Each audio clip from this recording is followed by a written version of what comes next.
Hello everyone, আশা করি তোমরা সকলে ভালো আছো। আজকে আমরা ইংরেজির আরেকটা গুরুত্বপূর্ণ টপিক নিয়ে আলোচনা করব, সেটা হচ্ছে অ্যাডভার্ব চেনার উপায়। অ্যাডভার্ব এটা নিয়ে যে কি পরিমাণ কোশ্চেন আসে অ্যাডমিশন কিংবা মেডিকেলে বা বিভিন্ন কম্পিটিটিভ এক্সামে, এটা কোনো আইডিয়াও নাই। কারণ এটা দিয়ে অনেক পেঁচানো ঘুচানো কোশ্চেন করা যেতে পারে। আলোচনায় গেলেই বুঝতে পারবো যে আসলে কত প্যাচ আছে এটার মধ্যে। সো দেখো, তোমাকে একটা সেন্টেন্স দেওয়া আছে এখানে, আই ওয়েন্ট টু লন্ডন। এখানে যদি তোমাকে কোশ্চেন করা হয় লন্ডনটা কি হবে, খুবই ভালো মানুষের মতো আমরা সবাই জানি যে লন্ডনটা এখানে কি হবে, নাউন হবে। কারণ কি? কারণ প্রিপোজিশনের পরে যেই শব্দটা থাকে সেটা সর্বদা কি হয়, নাউন হয়, তাই না? এটা আমরা খুবই সিম্পলি জানি। বাট এই একই কোশ্চেনে যদি বলা হয় যে টু লন্ডন, এটা কি হবে, এই টু লন্ডনটা কি হবে? ধরো এরকম হলো যে আই ওয়েন্ট টু লন্ডনের মধ্যে টু লন্ডনে আন্ডারলাইন করা আছে, তোমরা সেটা খেয়ালই করলো না, তোমরা দাগায় আসলা, হ্যাঁ প্রিপোজিশনের পরে তো অবশ্যই একটা নাউনই বসবে, ইয়ো ইয়ো ইয়ো ইয়ো, নাউন দাগায় আসা খাইবা মারা। সো একটা জিনিস সবসময় খেয়াল রাখবা, এই সেন্টেন্সটার মধ্যে যদি টু সহ আন্ডারলাইন থাকে, টু সহ যদি আন্ডারলাইন থাকে, এই প্রিপোজিশন সহ লন্ডনও যদি আন্ডারলাইন করা থাকে, অর্থাৎ টু লন্ডন একটা ফ্রেজ, এই টোটাল ফ্রেজটা কোনো নাউন হবে না, কোনো নাউন হবে না, এই টোটাল ফ্রেজটা হবে অ্যাডভার্ব, অ্যাডভার্বিয়াল ফ্রেজ। এখন এটা কেন অ্যাডভার্ব হলো? অ্যাডভার্ব চেনার জন্য জাস্ট চারটা জিনিস আমাদের মাথায় রাখতে হবে, চারটা জিনিস। সেগুলা কি? হোয়ার, হোয়াই, হোয়েন অ্যান্ড হাউ। এই চারটা জিনিস দিয়ে যদি তোমরা ভার্বকে কোশ্চেন করো, তাহলে সেটার অ্যান্সারটাই হবে হচ্ছে তোমার অ্যাডভার্ব। কথা ক্লিয়ার না, ভেজাল আছে? সো দেখো, জাস্ট চারটা কোশ্চেন তুমি ভার্বকে করবা, হোয়ার, হোয়েন, হোয়াই এবং হাউ, অর্থাৎ কোথায়, কখন, কিভাবে এবং কেন। এই চারটা কোশ্চেন তুমি যদি ভার্বকে করে যদি অ্যান্সার পাও, তাহলে সেটা অবশ্যই অবশ্যই কি হবে, অ্যাডভার্ব হবে। সো এখন যদি আমি কোশ্চেনটা ভার্বকে করি, ওয়েন্ট আমি যাই, আমি গিয়েছিলাম, কোথায় গিয়েছিলাম, আমি কোথায়, কোথায়, হোয়ার, হোয়ার কোথায়। সো কোথায় দিলে টু লন্ডন, আমি লন্ডনে গিয়েছিলাম, কোথায়, to London. So to London পুরো ফ্রেজটা হবে কি, adverbial phrase, not noun. But যদি শুধু বলে যে লন্ডন কি হবে, লন্ডনটা তখন হবে তোমার প্রিপোজিশনের পরে যে শব্দ সেটা নাউন হয়, সেক্ষেত্রে নাউন হবে অ্যান্সার। ক্লিয়ার? কথাটা বুঝতে পারছো?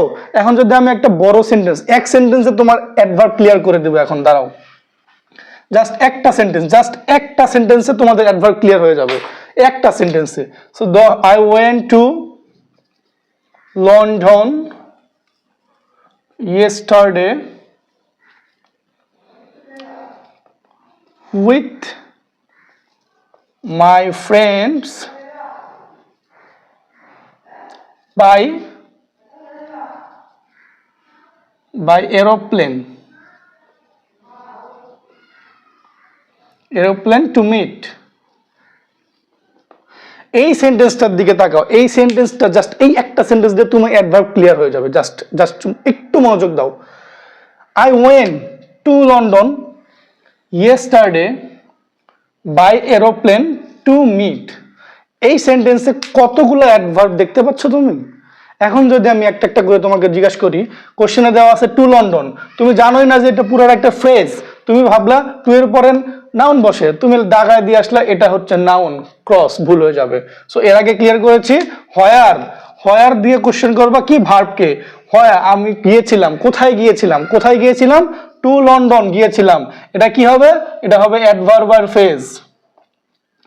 আবার বলি যদি হোয়েন, কোথায়, হোয়েন কখন, কখন, কখন গিয়েছিলাম, yesterday, yesterday is the answer. When কখন গিয়েছিলাম, ইয়েস্টারডে ইজ দ্য অ্যান্সার, এটা হবে অ্যাডভার্ব। ক্লিয়ার? কখন দিয়ে কোশ্চেন যদি আমি ভার্বকে করি, অ্যান্সার আসতেছে কখন গিয়েছিলাম, ইয়েস্টারডে মানে গতকালকে গিয়েছিলাম।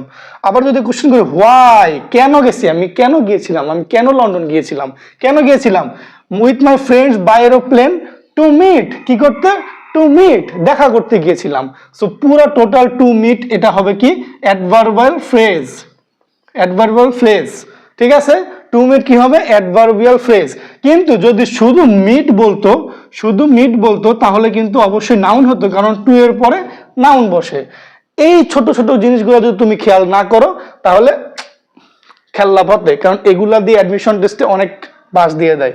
আবার যদি কোশ্চেন করি হাউ, কিভাবে গিয়েছিলাম আমি লন্ডনে কিভাবে গিয়েছিলাম, বাই এরোপ্লেন, এটাও অ্যাডভার্বিয়াল ফ্রেজ, বাই এরোপ্লেন গিয়েছিলাম। কিন্তু যদি শুধু এরোপ্লেন বলতো, বাই এর পরে নাউন বসে প্রিপোজিশনের পরে, তাহলে হতো অ্যান্সার নাউন। তো কি বুঝলা? খেয়াল রাখতে হবে যে আন্ডারলাইনটা কত থেকে কতটুকু পর্যন্ত দেওয়া আছে, নাইলে কিন্তু বাস। ঠিক আছে, সো জাস্ট এই চারটা জিনিস হোয়ার, হোয়াই, হোয়েন এবং হাউ দিয়ে যদি তুমি তোমার ভার্বকে কোশ্চেন করো, অ্যাডভার্বে যদি অ্যান্সার পাও সেটাই হবে অ্যাডভার্ব। এখন কোনটা অ্যাডভার্ব আর কোনটা অ্যাডভার্বাল ফ্রেজ এটা বুঝবো কিভাবে? যদি সিঙ্গেল কোনো ওয়ার্ড থাকে, একটা শব্দ যদি থাকে, যেমন আই গো হোম, এখানে হোম আমি যাই, কোথায় যাই, বাসায় যাই বা হোমে যাই, তো এই হোমটা কিন্তু অ্যাডভার্ব। এটা একটা সিঙ্গেল ওয়ার্ড, বাট এখানে টু লন্ডন কিন্তু দুইটা ওয়ার্ড, টু একটা লন্ডন একটা, দুইটা ওয়ার্ড, অর্থাৎ একের অধিক যদি ওয়ার্ড থাকে সেক্ষেত্রে সেটা অ্যাডভার্বিয়াল ফ্রেজ হবে। ঠিক আছে, সো আমরা আশা করি ক্লিয়ার হয়েছি যে এখানে মেন বিষয়টা কি।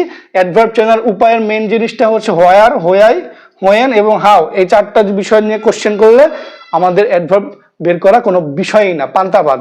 আর অবশ্যই খেয়াল রাখতে হবে আন্ডারলাইনটা আসলে কোথা থেকে কোথা পর্যন্ত আছে। আশা করি অ্যাডভার্ব নিয়ে আজকের পর থেকে তোমাদের মধ্যে আর কোনো ধরনের প্রেশার কাজ করবে না। আরেকটা বিষয় সেটা হচ্ছে শব্দের শেষে এল ওয়াই থাকলে সেটাকে সবাই অ্যাডভার্ব মনে করে। এটা কিছু ক্ষেত্রে রাইট, ঠিক আছে, কিন্তু সব ক্ষেত্রে না, সেন্টেন্সের ক্ষেত্রে আবার ভিন্নতা আছে। এই ট্রিক্সটা নিয়ে আমি পরবর্তী ভিডিওতে আলোচনা করব। সো দেখা হচ্ছে পরের ভিডিওতে। আল্লাহ হাফেজ।